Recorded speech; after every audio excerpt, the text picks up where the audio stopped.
everyone, welcome to the Hoops and Hoots podcast. I'm your host, Casey Smith, joined by my co-host, Jordan Pollett. Today we're going to be going through a lot of stuff. We're going to be going through some NBA news, including the Jrue Holiday trade. We're going to be talking a little bit about the Premier League, or more I will. We're going to be giving our quarter season NFL awards, and we're going to be giving our loser walks. As always, before any of that though, Jordan, how are you doing today? I'm doing really good. I'm looking forward to play basketball later tonight with some guys that, are way better than us. And we should never have a chance of beating, but playing on their team is always a pleasure. Playing on their team is not always a pleasure, or at least I wouldn't know because I never get to play on their team. And hopefully we can beat them, but, last night I beat them. I was out here playing like Terrence Mann and Reggie Jackson in the Clippers playoff run, just doing my rule. Yeah, man. They were leaving me open from three. I had like 6 points on all threes. I don't go inside the paint anymore with those guys. They're called the 2017-2018 Warriors for a reason. But they do not have Kevin Durant. Kevin Durant has been out the last few games. Mm-hmm. Kevin Durant's been gone, but they're still dominant, and we are like an AC. But I'm doing pretty good because I found a new restaurant, the Fusion on First restaurant. I can get some good smoothies. Yeah, I can you've get been there a lot quesadillas. I can get acai bowls. Have you tried their crunchadilla? Yeah. Oh my God, the crunchadilla is so I hope the good. camera caught the look on your face that you just gave me. You were so excited. Jordan M says, "I like your poster, Jordan." Which one? No, like this. Like all of them. I guess that's 9. That's 9 albums in one. Well, yeah, it's pretty cool. Do you have any posters or decorations in your room? The crunchadilla is really good. The crunchadilla is really, really, really good. And if you're ever in downtown Phoenix, go to Fusion on First. I highly recommend it. Let's talk about basketball, though. Should we talk about basketball? Yeah. So we already covered the Damian Lillard trade, but since our last podcast, Jrue Holiday has moved to the Celtics. So essentially, the recap of the Celtics haul this offseason is that they got rid of Marcus Smart, and they got rid of Rob Williams, and they brought in Kristaps Porzingis and Jrue Holiday. Am I missing anything else? No, those are the major additions. They lost Grant Williams, but that's kind of a smaller move, I guess. But what's the thought on, did the Celtics get better, did the Celtics get worse, and how's the Trailblazers' whole haul looking? The Trailblazers, I like what they did. They kind of just, at this point, stuck with the core that they have. They got a few picks. I'm interested to see how Aiden is on a team like that, where Anthony Simon, Scoot Henderson, they're all going to be looking to get their own shots off. And I was thinking, Aiton's going to be going to the paint. He's a big. That's what he's going to do. Rob Williams is going to go to the paint. Scoot Henderson's Rob Williams isn't going to be on the court at the same time as DeAndre Ayton. One time this season. One time this season, they won't be on the court at the same time? I don't think so, man. So they're both. So there's only 48 minutes. So combined, I think Rob Williams is going to get like 18 and Ayton gets like 30. He's so much better than getting 18. For a contender, yeah. But like a team like this, what? My point being, I think they should trade Rob Williams. Yes, to this. I think they should trade Rob Williams. If the Suns could get some, I don't know how they would get him. They can't trade Nurkic back to the Blazers, obviously, but yeah. Maybe some draft capital. I don't know. But my point being that the Blazers, they're gonna want to build around Scoot. I would assume they just drafted him really high. You already have Ayton, who can't really space the floor. He has a decent mid-range, and maybe one day he can shoot the 3-ball. I've seen some like NBA draft nerds when he was drafted say he could shoot the 3-ball, but I'm not going to count on it. So obviously Rob Williams and those three can't be on the court at the same time. So I see them getting rid of Rob Williams, which they could bring in even more draft capital. I really think the haul that they've got for Dame has been pretty good, especially considering what they would have gotten from Miami. Yeah, the Miami deal. The only way I think they should have ever done that is if Dame said, "I'm not reporting to camp. I'm not doing anything for the team anymore unless you trade me to Miami," which he would basically just be getting Tyler Hero back. So, and this contract's not even that good. Yeah, it's it's not like they have anything else to spend it on, but I thought they had a pretty good side of the deal with the whole Dame situation. But man, the Bucks, or not the Bucks. Yeah, it's going to be the Bucks and Celtics in the Eastern Conference Finals, at least in my opinion. No one else is really even close. So unless one of those teams mess around in the regular season, they're going to play off, and it's going to be a really good matchup. I don't know. I don't know how these two teams match up against each other. I've seen Jrue Holiday lock Dame in the playoffs before. Yeah, but so I think the Bucks are better. And the reason I think the Bucks are better is because I think the Bucks got better, and I think the Celtics actually got a little bit worse Really? I think the Celtics got a little bit worse.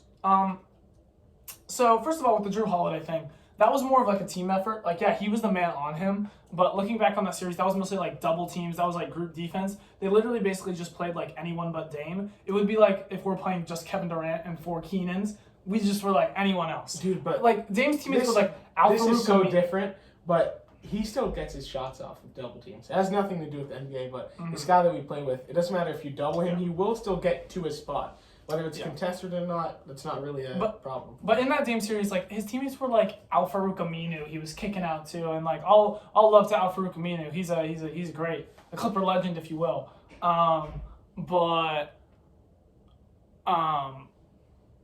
They just were doubling and clamping up Dame. So I don't think Drew Holiday is like a true Dame stopper. He was also younger when that happened, and I love Drew Holiday. But I've seen the big thing that people are saying is that the Celtics defense got better. I think it did not get better. Really? I don't think it got better because you go from Defensive Player of the Year Marcus Smart to Drew Holiday. I think Marcus Smart's a better defender. Yeah, he's better. He's a better defender. And then you go from Rob Williams to Porzingis. But Smart should have never won that DPOY. If he did, Drew Holiday is kind of owed at least 1 or 2 in his career at some point. But I guess Marcus Smart was that good defensively that season that he was enough to break the curse. But he is really good, and I think he's better than Drew Holiday right now. And then I think Rob Williams is probably a better defender than Porzingis. No, I can't agree with that one. Porzingis is really good defensively when he's really locked in. It's just a matter of can you get him locked in the whole time. And I think that you look at they're also worse because they're more reliant on injured guys. Porzingis is really injured, and you can say like Rob Williams is an injured guy, but at least you had Grant Williams before. At least you had more bigs. Their bigs, Al Horford. Dude, their bigs are Porzingis and Al Horford. That's a really bad big lineup. And that's not only, like... Grant Williams isn't a big, dude. Not only is that bad, but you don't have, like, guys who can attack the rim as bigs. Like, Porzingis, like, they're both kind of stretch guys. Porzingis was really good in the post last season. With the Mavericks, he was... I don't know if it was because of Luka. Probably was. I'd call him the tallest shooting guard of all time, but he was really good in the post last year. I'll try and find some stats to back it up, but... With the Wizards, it was basically him, Kuzma, and everybody else had to just... Like, Rob Williams provides a lot as, like, a role man, is what I'm saying. Like, I don't think they're going to get as many of those, like, Rob Williams, like, Jason Tatum or Jaylen Brown, like, pick and rolls, and he's explosive towards the rim. I don't know. I just think, if anything, it changes the dynamic of their team, because Drew's a different type of player than Marcus Smart. He's going to be better offensively, but I think he'll be worse defensively. Marcus Smart took too many crucial shots. And then you lose Grant Williams, which I think is a decent thing, because like then Porzingis, he's going to miss some time this year. He could even miss like a lot of the year. You're just relying on Al Horford. Not a big fan. And even if it did make him better, I don't think it made him that much better. I think the Bucks got way better. I think Dame makes them way better. Yeah, I mean... And already they were only bad last year. Because of the Giannis injury. Because of the Giannis injury, because of the Chris Middleton injury. And I mean, both of those teams lost to the Heat.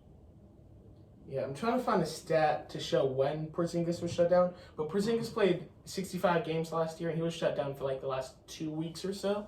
So he was really healthy last year. Yeah, no, he was. Since he's just one of those guys where he's almost always so injury prone that it's hard to get. It's hard to convince yourself that he's going to get through a full season. But I think I really like what the Trailblazers did. I really like what the Bucks did. I'm not so sold on what the Celtics did. But I guess it's nice to switch it up. I don't know. I think they could have ran back. I think they could have just ran back. No, like realistically, they've had the same roster from the time Kyrie left to now. At some point, you have to make some type. Dude, that's like 3 years. It was COVID, 21, 22, 23, so 24. We're going to run 5 years of the same team. And they made it to the finals once? But, like, you have to do something to take the next step. Like, I guess the Bucks were like really good, and then they traded for Drew Holiday. The Raptors were really good making it to the conference finals. LeBron was finally gone, so they had their opportunity. They said, no, we want Kawhi. We want I agree. Try and take I just don't think this is that. I think that's just a sidestep, if anything. But I think Drew Holiday's such an upgrade over Marcus Smart. I don't. Really? So Drew Holiday is so much better where? Shot creation. He can create. But I don't think shot creation is a problem with this. It was in the playoffs last year. Well, because Tatum, especially in Game 7, he wasn't there. But Tatum's not there, dude. In times in the playoffs, Tatum was getting to his spots, but he was just missing, taking tough shots. That's the thing with guys like Tatum, Brandon Ingram, tough shot takers, tough shot makers. But sometimes when those shots aren't falling, you need someone else. Jaylen Brown. Last year was a really bad playoffs for him. He couldn't go left at all. But Drew Holiday, he's shown with the Bucks even that he can get his own shot off in the playoffs, especially in big moments. Mm-hmm. So I honestly think I'd probably still have the Bucks as the favorite, but I think the Celtics are number 2, and then there's a drop off to everybody else. And then I also think that how Dame and Giannis work together, I think it's going to be really big. It's almost the equivalent of when you look at NBA hypotheticals and people are like Shaq and Curry, like how crazy that would be. This is the closest that you could get to it, like in the modern game. Like Dame and Giannis having one of the best deep range threats and extending defenses and one of the best interior threats is insane. Logan says, Casey, I'm number 1 in my fantasy league. That's Logan Biddle, right? Oh, shit. I don't think Logan Biddle is the... Well, Logan... Be... Oh, that's Logan Sjogren. No way. Number 1 in your fantasy league. Who's in that fantasy league? I don't want to know. Is it a family league, friends league? Do people know football? She showed me her team. I thought it was like a 10-man league, and I laughed, but it was actually 16, and that's really good for 16. Okay. But, because I think she got auto-drafted. I don't know. That's crazy. Let's talk about soccer, though. I'm going to go on a little spiel because... Let's by me. Let's talk about soccer. But I'm going to tag you into this a little bit because I have a greater discussion about not just soccer, but video review in general. Basically, if you're not familiar, in the Tottenham versus Liverpool game, which is like America's game of the week, essentially, if it was like NFL football, it was like the primetime game. It was on a Sunday, which is the equivalent of Monday night. It's a big game. Luis Diaz runs through on goal, and the referees are like, is he offsides? Is he offsides? Wait. They basically waited until it was scored, and then they ruled him offsides.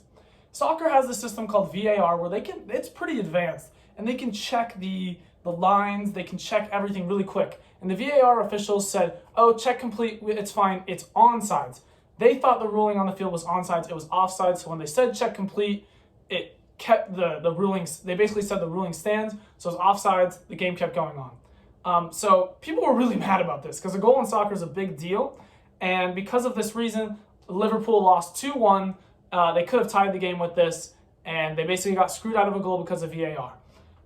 And this has led a lot of people around the soccer community to be mad at VAR.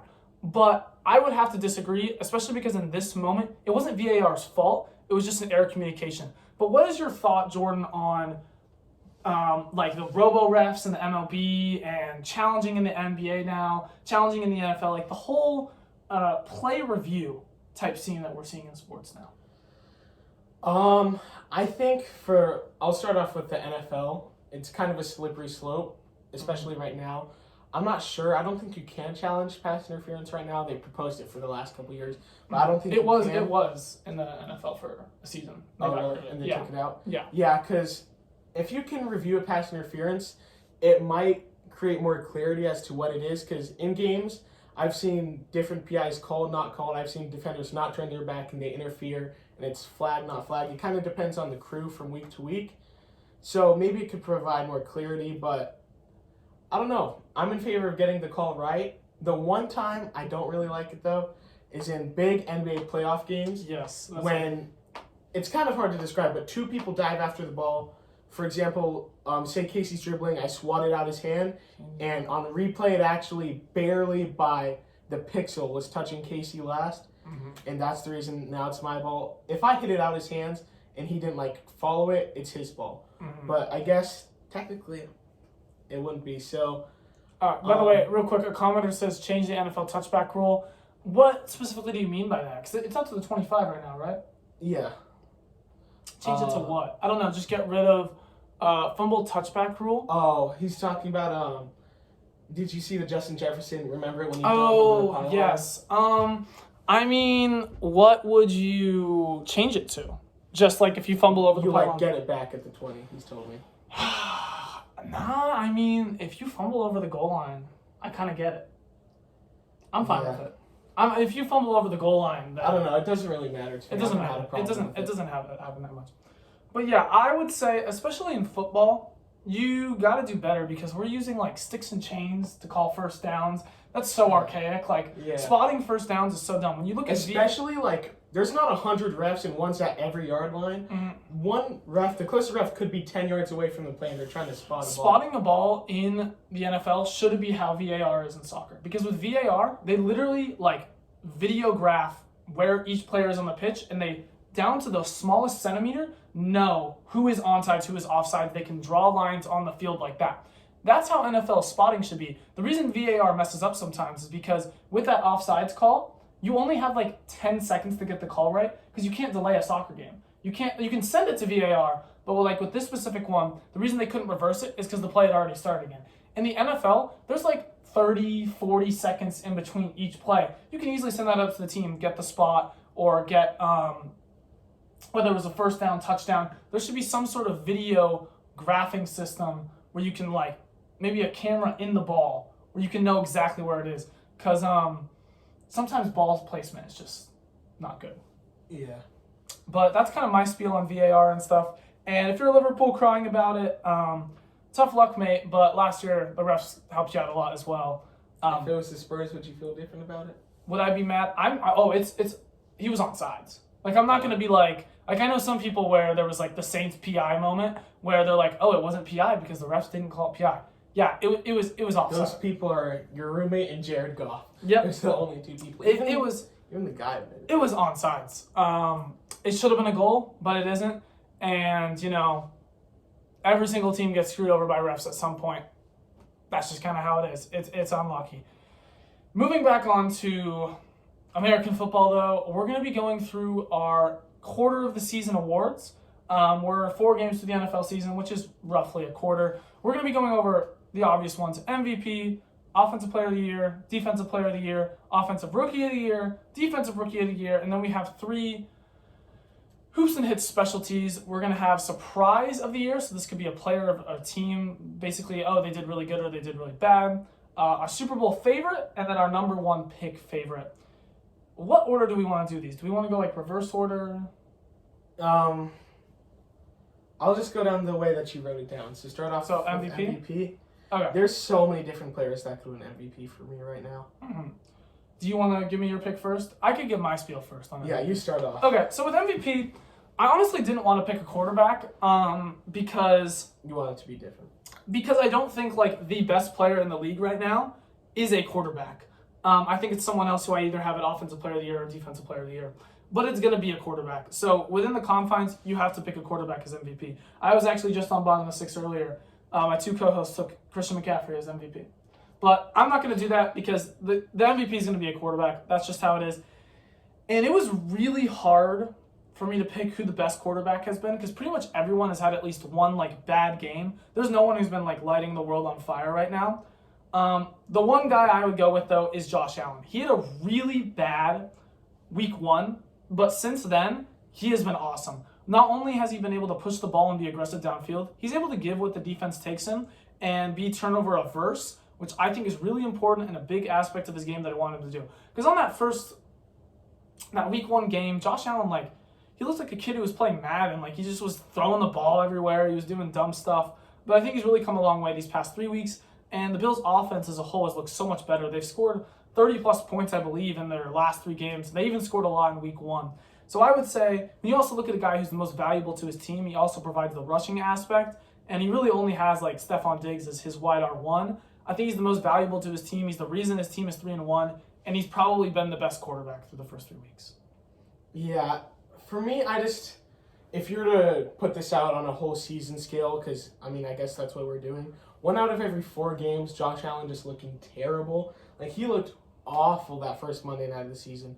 So I can't have him as my MVP because of that. So I'd have Tua. I don't think Tua's had any real lows. His worst game was last week, and he still put up 20. Mm-hmm. So I'd have Tua as my MVP. A lot of it has to go with him just orchestrating the best offense in the league. And a team that I mean, so many teams are tied at 3-1 right now, but basically the number one team in their conference. And I can't really argue against Josh Allen except for he had that one super bad game. Yeah. So I just think Tua's been more consistent.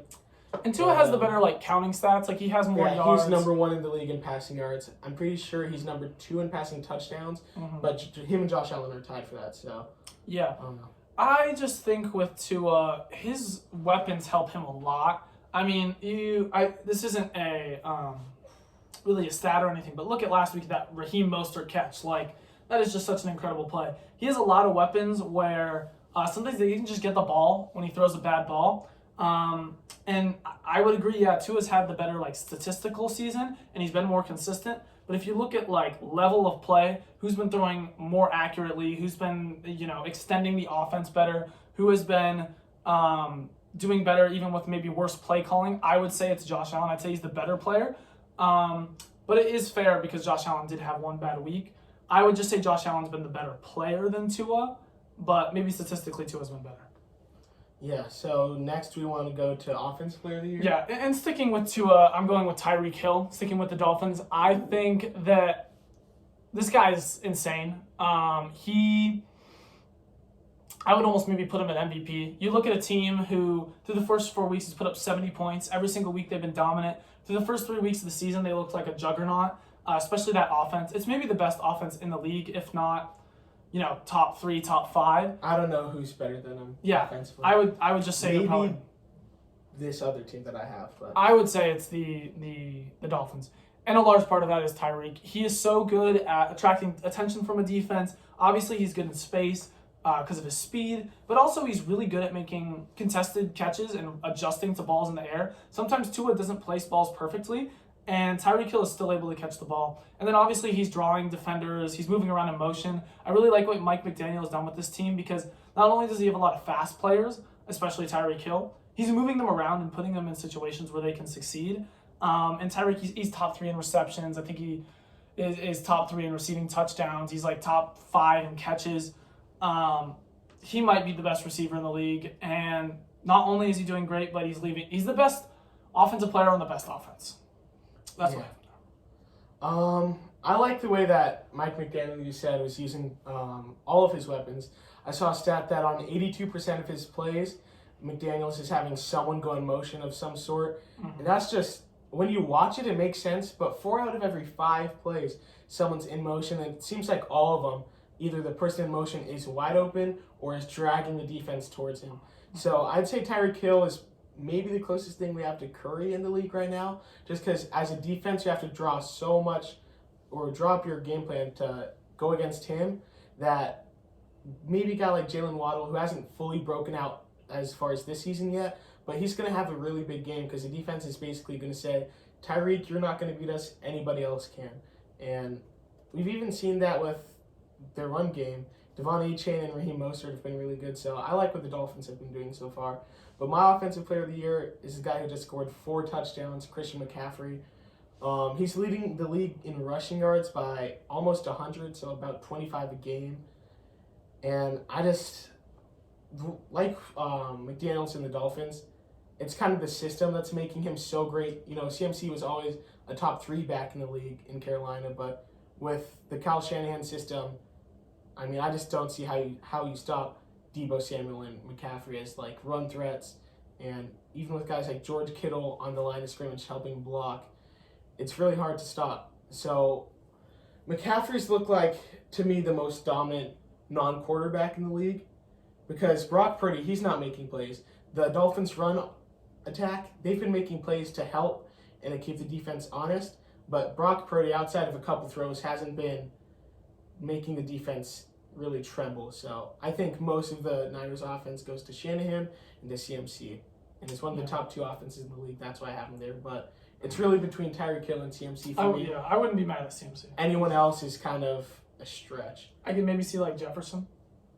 Yeah, I'll have to check his stats for the season. He's been good. I mean, he's been really good. Yeah, he's been But I would still rather have Tyreek, and I'd definitely rather have CMC over him as well. Yeah, I mean, I'm not going to be mad at CMC. That he's been very good this year as well. I would just say more that maybe he does have more help because of the O-line, because of the scheming. Not that Mike McDaniel's scheming is bad. It's really good. But I would say Kyle Shanahan's might be better. And the whole run attack is really suited towards him. And it helps a lot. But obviously, both of these guys are great offenses, great players. Moving on to Defensive Player of the Year. I have to go with the Browns guy. He's had such a great year this year. Myles Garrett, 5.5 sacks. That's top 5 in the league. 23 pressures, that's tied for second most in the league. And not only that, but he's also top 5 in double team and triple team rate, which means that not only is he pressuring the quarterback, but he's doing it oftentimes while doubled and tripled. And I think that's such a big deal as well because the Browns defense has been really good.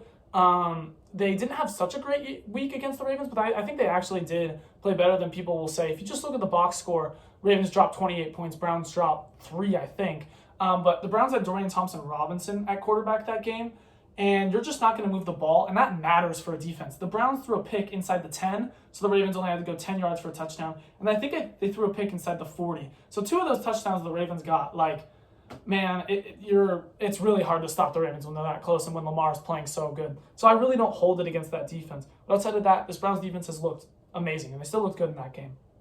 And a large part of that is because of Myles Garrett. He attracts so much attention, even when he's not getting a pressure, even when he's not getting a sack, and he oftentimes is. He's drawing double teams, he's drawing triple teams. That's allowing other guys to get open, and the defense has to rely on him so much. I think he's probably the best edge. Maybe if you wanted to give it to a linebacker or a corner, I can kind of see it, but Depoy usually goes to an edge rusher, and I think he's been the best edge rusher. He's been so complete, and he's done pretty good in the run game as well. Don't have any stats to back that one up. Yeah. I think Myles Garrett has been the best defensive player this season, but I don't have him as my DPOY because of 2 reasons. One, Micah Parsons is on the Cowboys, so I think that helps his media coverage a lot more. Garrett's obviously well-respected, but I think Parsons everything he does is a little more glorified because also, like you said, Micah Parsons can drop back, so he's not always getting double-teamed. It seems like Myles Garrett is always getting double-teamed, at least. So, but also the Cowboys' defense, in my opinion, has been the best in the league. They've allowed the least points and the second least amount of yards. Really, their only bad game was against the Cardinals. But outside of that, in 3 games, they've allowed 13 points. So 4 points per game outside of just 3 games. I think when you look at that, though, they've also had a weaker comp. They played the Giants and the Cardinals and the Jets. And then you look at the Browns, and they're playing the Ravens, the Bengals, with a hurt Joe Burrow, the Steelers, and... Oh, 2 of those 3 teams are bad. The Titans are better. I was looking at the Titans this week. So far this season, they've had a great week, a terrible week, great week, terrible week. I was trying to find why, but it seems like they've just been inconsistent. And I think, Garrett gets double more, and not only...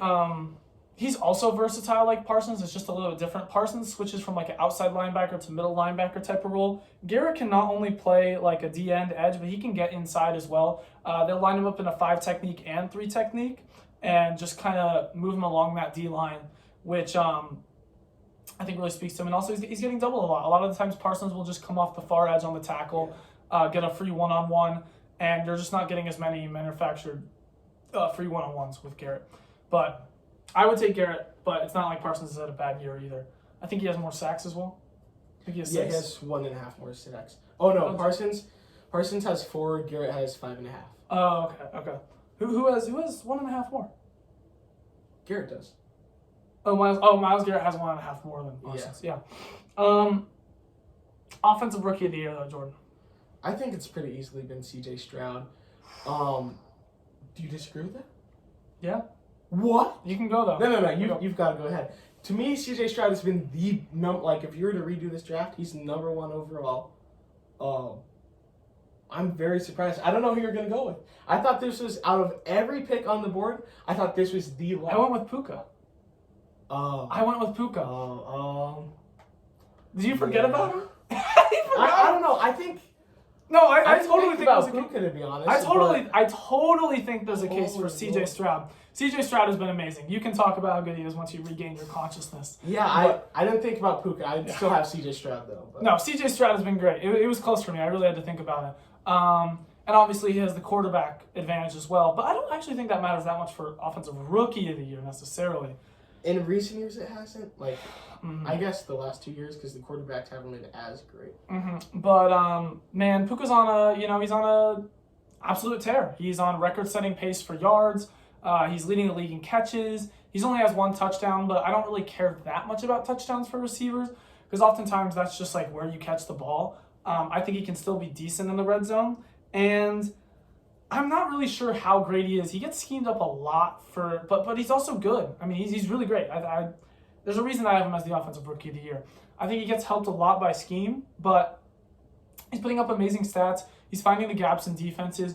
McVay's lining him up where he can get a lot of free releases. He's not a super big burner receiver. He's not a super big jump ball guy, but he's getting yards the same way. And you look at him a lot of the same ways you look at Cooper Kupp. I don't know if he's going to keep on this trajectory, but when you look at just the first 4 weeks alone, I would say it's pretty solid that he's an Offensive Rookie of the Year candidate. Yeah. CJ Stroud, he's top 5 in total yards, average yards per attempt, and he's one of 3 starting quarterbacks who hasn't thrown an interception so far this season.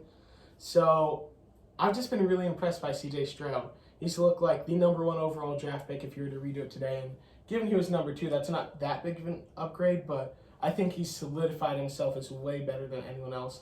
Maybe Richardson, number 2, if you were to like draft for a franchise again.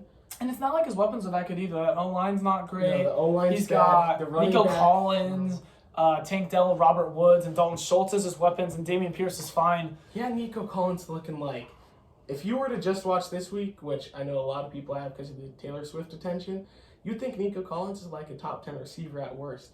He had, I think, the 3rd best game for a receiver this week in fantasy score, which isn't the best metric, but he put up a lot of yards, scored 2 touchdowns. So, I don't know. Puka, the thing is with Puka, if Cooper Kupp comes back and he's fully healthy, there's just no way his numbers don't go way down. Like, they're going to go way down. He's still going to be great weapon. But they both do similar things as well. Yeah. They've been used in kind of the same way, which it's made me think about how good Cooper Kupp actually is versus McVay's system, but I mean, I guess that doesn't really matter if they won a Super Bowl off of it. I still think Kupp is better. Yeah, he's better, but it probably moves Kupp down my rankings in terms of. Well, because there's certain things that Kupp does better. He's still better after the catch than Puka, and he's still better at as a pure route runner, because a lot of Puka's catches are a little bit shorter range. But I think Kupp's a little more complete, but still, Puka's been great. Defensive Rookie of the Year for me is also between 2 guys. A lot of these are 2-man races. Brian Branch or Jalen Carter. I decided to take Jalen Carter. Yeah. Highest rated defensive player, not among rookies, but all players by PFF, which doesn't always mean that much, but still notable. And then 20 pressures on the quarterback. That's tied for 5th. He's a monster in the interior. I don't want to go on into him too much. And I see a lot of people saying, oh, why was he not drafted higher? He was so good in college. Off the field issues, let's not forget about that. Go look it up. But there's a reason he was drafted a little bit later, but he's looked great, and it helps that he's on a really good Eagles defense. Yeah, for me, it was between Brian Branch and Jalen Carter, too. My one concern with Jalen Carter is that he's on such a good defense, and so many different players can do their own thing, that his stats might not show up as well as Branch's might. But I was looking at Branch's stats, and he wasn't as good statistically as he was with the eye test.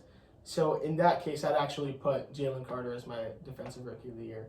But last year, Brian Branch was amazing versus the Packers. Or last week, Branch was amazing versus the Packers, and was a big reason why we didn't have any success in the first half.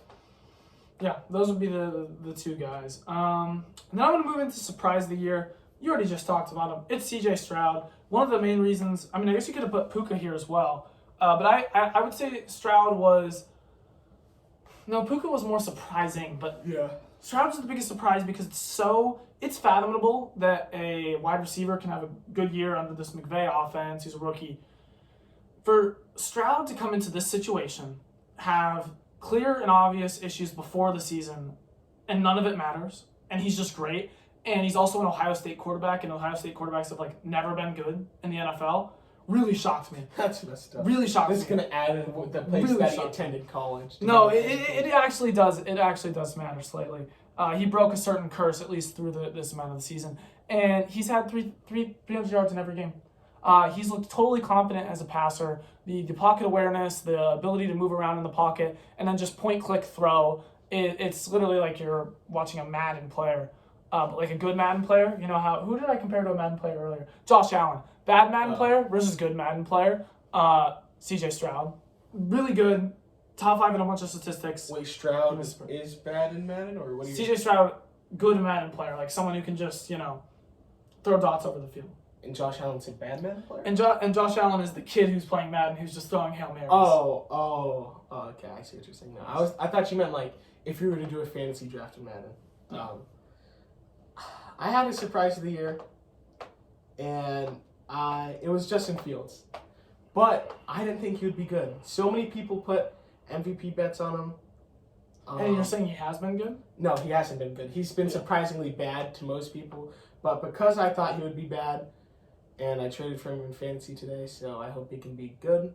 But I'd probably put it as Puka Nacua. Nobody knew who he was coming into week 1, and now he's number 2 in receiving yards. To look like, honestly, a top 3 receiver in the league so far. Behind, probably, I'd give him top 10. He's behind Jefferson and Jefferson and Tyreek Hill in terms of production, but also he's done so much for this Rams offense. Like, outside of him, who's really been great? Kyron Williams has looked really good in the run game. I don't know if the O-line's better than people thought or if he's actually good at football. I'm not sure. But this whole Rams team has been kind of surprising. So they're probably my surprise of the year in terms of I didn't think they were going to be able to move the ball at all. Mm-hmm. And they have been able to. I know they were going to struggle a lot without Cup. But that's a good one as well. Puka, Stroud, both been surprising. Super Bowl favorites, I won't complicate it. It's the Niners. They've looked dominant throughout every game. They've won every game. They haven't particularly looked like they were going to lose any game. Purdy's been better than I thought he would be. He's still not insane, but the way he can manage a game, stay away from turnovers, and just get the ball to his weapons, that's all he has to do. Just get the ball to your playmakers and let him go do the rest of the work.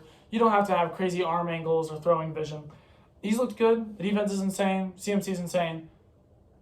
They're my favorite to win the Super Bowl. I wouldn't want them to, but, I'll have it be the Niners. Why wouldn't you want them to? I just don't like the 49ers that much. It's not like a super big hate. Does that trace back anywhere? Because I haven't heard of this 49ers. I don't hate them. No, I don't hate them. I just don't like them that much. Like I'd rather other teams. It would be boring if they won. So no. I think there's like 5 or 6 teams you could choose to win the Super Bowl, and I'm not too mad at any of them. But I think it's really between the Niners and the Bills so far as the best teams. Obviously, the Bills had that terrible Monday night game, but I don't know. I think they're the best team in the AFC as of right now. Jalen Ramsey comes back for the Dolphins, so that'll be interesting to see if he really changes their defense. And maybe the Chiefs can look a little bit better. They've looked like, obviously, a great playoff team, but I don't know if they've looked as good as they have in recent years. So I guess I'd agree with the Niners right now. Because in the playoffs, they wouldn't have to play anyone too tough outside of either the Cowboys and the Eagles. So if they can secure that 1 seed, they might be my favorite just because of they'd only have to play the conference championship and Super Bowl against teams that I think could actually beat them. Mm-hmm. And then number 1 pick favorite? The Chicago Bears. Chicago Bears. They have the number 1 and number 2 pick right now, so I honestly don't see an argument against that. No, that makes sense to me. They are not very good, and there's not much else to say outside of that. They're not very good, and they lost to the Broncos, who had 70 dropped on them the week before. They were even up in that game, and then they choked. So there's not a whole lot of positives with that team. I mean, Justin Fields looked good during the first half, but God, let's hope you can get more first half Justin Fields and more second half, because it was not so good the second half of that game. I think that about wraps it up, though, for our awards. Yeah, the Bears' losses, the Packers, a lot of people are down on the Bucks. I mean, the Chiefs are the Chiefs, but I think they were down 41-0 at one point. And the Commanders. The Broncos. The Broncos. They play the Commanders Thursday night. They play the Vikings, or twice a season, the Raiders, the Panthers, the Cardinals. So they could have a couple wins this season, but, man, I just don't see how this team isn't a top 5. They should have 2 top 5 picks with them and the Panthers. Mm-hmm. So, yeah. Moving on to loser locks, though. Jordan finally got on the board last week. What were your 3 locks again? I had the Raiders losing to the Chargers. Mhm. I had the Jets losing to the Chiefs, The and the Jets losing to Patriots the losing to Chiefs, the yeah. Cowboys. Those all hit. Those were all pretty easy, except the Chiefs one, surprisingly. My locks were the Cardinals losing to the 49ers. the 49ers and the Commanders losing to the Eagles. So I have 5 points now. Jordan has 3. Jordan, you get the first The pick. Commanders took that to overtime. I would have Commanders had took the that to lead. overtime. You would have. I think they should have went for 2. And that is a little revisionist of me, but I said also in the they should go moment, for if 2. the Eagles got the ball, they were going to win. And even if the Commanders got the ball, they still probably wouldn't have drove down the field and scored a touchdown. Mhm. So the chances that you convert on a 2-point conversion against winning a coin flip and then actually going out there and performing, to me, were a little low. Our loser locks, though. This week, Jordan, you have the first pick. Doesn't seem like there's a lot of locks again this week, in my opinion. I have quite a few locks. Okay. I'm gonna be honest with you. Okay. I think I have like 3. Okay. No. So I might only pick one team. We'll see. I'm gonna have at least. Never mind. We'll see. But Go ahead. Who's your my first? number 1 pick is the Giants losing to the Dolphins. The Giants have looked terrible offensively. I was looking at them earlier. They scored 0 points, 12 points, and 3 points in 3 games this season. The one win that they have was against the Cardinals, and Cardinals have fought hard in every game, but even in that game, the Giants didn't have any first half points. They were down 20-0. Mm-hmm. Yeah, for me, it's between 2 locks. Please pick this one game. I don't know who you're thinking of, but there's one game. People might think it's a lock, but I can't pick a lock between 2 bad teams. Yeah, this is a struggle for me. I'm going to go with the 3-1 team over the 1-3 team. They've looked beatable, but I think they'll win this one. I'm going to take the Chiefs over the Vikings. So Okay. Vikings lose the Chiefs.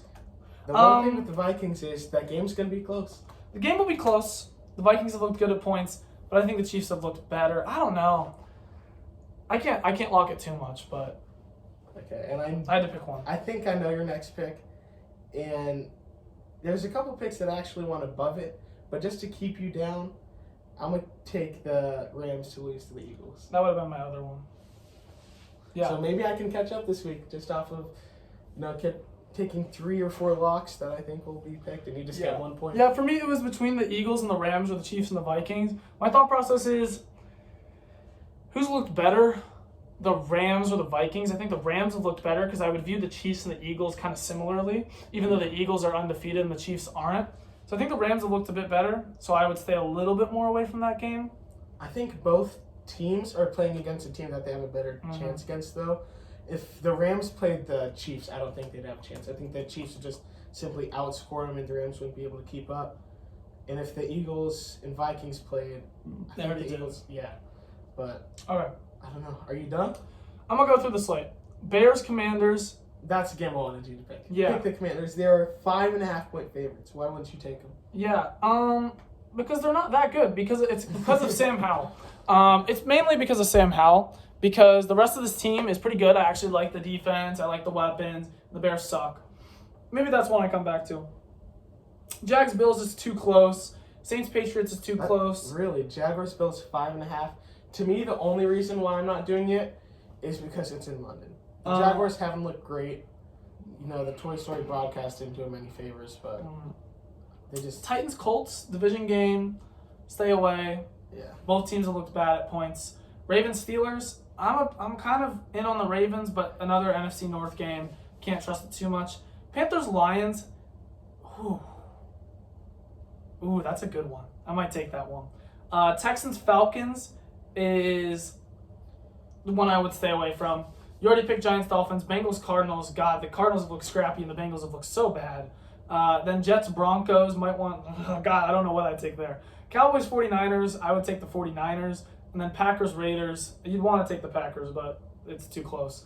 I'm going to take the Panthers losing to the Lions. I'm taking an 0-14 to lose to a 3-1 team here. The Lions have looked really good. The Panthers have looked really bad. I'm feeling bad for Bryce Young. Remember when they played last year, though?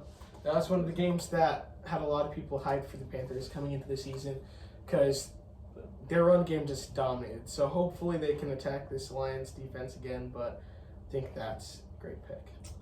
Yeah, I think that's probably the best one. Well, it's your turn. But are you done? It's your turn. Okay. Man, there's really two more games I'm looking at. First one, man, I said I wouldn't bet on injured teams. I might end up doing it, but not this time. I'm going to pick the 49ers to beat the Cowboys. I think this is the best game of the week, the best in terms of like skill level. This is the best game of the week, but I just don't see the 49ers losing this one. I'm not too high on the Cowboys personally. I think they're better. Like the teams that they're better than, they should beat. The Cardinals obviously an anomaly, but the teams that they're worse than, so teams like the Eagles, the 49ers, Bills, even maybe the Chiefs and Dolphins, they will always lose to. So that's just how I view Dak Prescott and the Cowboys this year. Yeah, the most appealing game might be the Bears-Commanders. But Commanders are at home. I'm staying away from going to that game. I'm staying away from it. Yeah, I'm done. I'm done. Okay. So Hands off. You can take how as much many am I teams as down you by? want. You're down by 2. I'm down by 2. And I'm trying to make that up this week. And I'll stop at that. I'll pick the...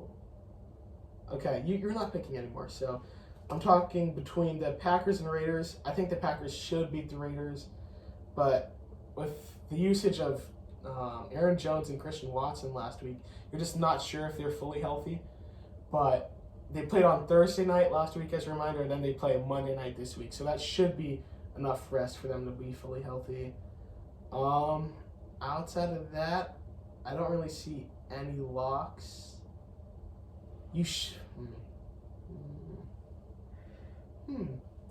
gonna take the Bills to beat the Jaguars. So the Jaguars are you taking lock. Jaguars as lose. So Jaguars lose to Bills, and are you also taking the Packers one? Let me see my board. So I have the Jaguars losing to the Bills. Mm-hmm. I have the Giants losing to the Dolphins. You have the Rams losing to the Eagles, and the Cowboys losing to the 49ers.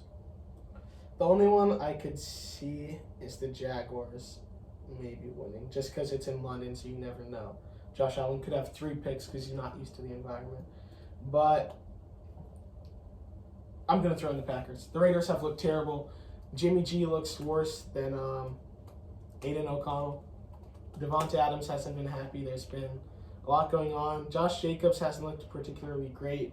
Right now he's 62 carries for 166 yards. So that's, 2.7 a carry. So hopefully our defense can stay disciplined. Quay Walker, I'm talking to you, always lost games against the Lions for us. But, hopefully our defense comes in a big way and we win this game. That's a lot of picks. That's 5. I'm pretty happy. I wanted you to get 5 in there because I think there's a lot of ones that you're playing too cute in there. Whoa, a lot? I think the Jags Bills is close. I think the Cowboys Niners is close. I think Raiders Packers is close. I guess we just see the games differently. I would say those are all like 70-30 games instead of like 90-10. Yeah, but I'm a parlay maker. You're a parlay maker.